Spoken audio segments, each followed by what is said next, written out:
There's three mistakes that I see riders preparing for Roof of Africa make that are pretty consistent year over year. One is not using the right amount of bike time or right type of bike time. Number two, not fueling themselves properly and not having the stamina to be able to get through the event. And number three, not tackling their strength work properly. For those of you that are new to the channel, my name is Andrew Hammer. Struggled with riding and racing fitness for 14 seasons of racing, and hopefully these videos help you to not be one of those riders. So to break down each of these areas, first thing is bike time. So if you look at previous events, and 2021 last year is probably not the best example because day 3 was altered because of the weather. But in normal years, they've had the first day with a time trial, and then the next 2 days have been the really bigger days.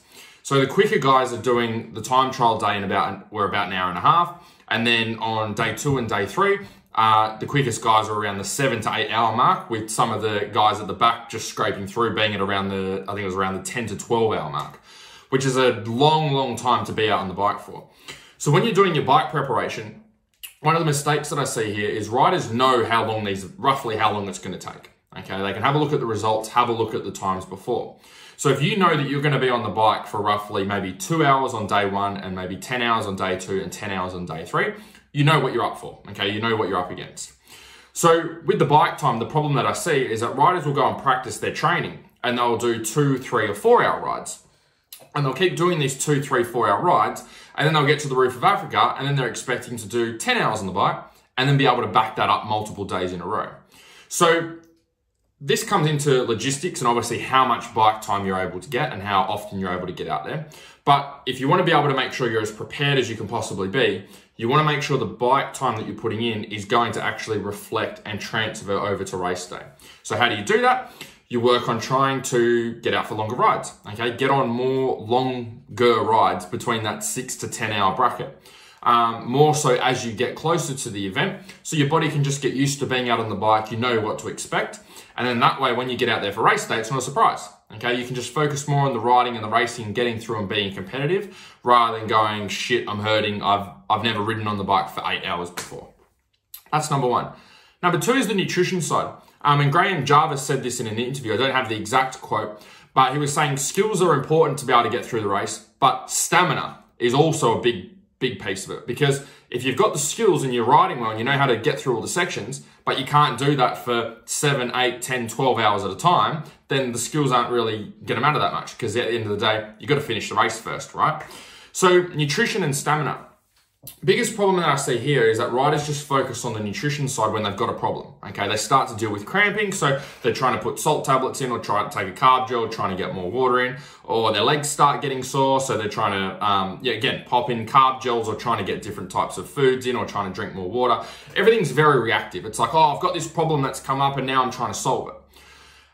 And that's a problem, because once you get to that point, it's very hard to be able to get yourself back up to 100%. It's always just, you're trying to manage it from then on throughout the race, which makes things hard. So on the opposite end, what we should be trying to do is trying to get on top of that stuff from the start. So it's going, okay, how do I need to fuel myself in the first 2, 3, 4 hours of the race to make sure that I'm good for the last 2, 3, 4 hours of the race? And that means getting on top of your nutrition early. Does that mean putting carb gels in your pack? It means mapping out how many carb gels you need to be having each hour. Do you need to put Powerade or some sort of sports drink or electrolyte drink in your Camelback? Do you need to have a protein bar with you, or do you need to put a scoop of protein or a couple of scoops of protein in your Camelback? Do you need to organize a drink for your fuel stops that you can have there so that you're ready to go, or supplies that you can restock and put in your pack again? At the end of the day, it's just making sure you've got the fuel sources and you've got the reserves in your body to be able to make it through the full 7, 8, 9, 10, 12 hours. Because it doesn't matter how fit you are, how much training you've done, how good your skills are. If you don't have the stamina to be able to get through, like Graham said, then you're going to find it quite hard to finish. Third thing, which can be easily fixed now, if you see this video on time, which is strength, okay, getting strong. So if you look at the race, again, you've got roughly 10 hours on the bike for 2 days in a row. Your bike might weigh roughly 100 kilos. Okay, let's say you've got a 300, about 100 kilos. You've got your body weight on top of that. Okay, if you weigh 70 kilos, that's a total of 170 kilos that you need to be able to wrestle, drag, lift up, pick up, put down, all the rest of it for a period of up to 10, 12 hours. Now, there's no amount of cycling, no amount of cardio work, no amount of rowing, no amount of running that you can do that's going to allow you to develop the strength to wrestle a muscle around 170 kilos for that period of time.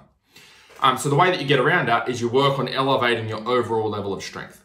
If you can get yourself a lot stronger than you are at the moment, what that's going to mean is the bike is going to feel a lot lighter.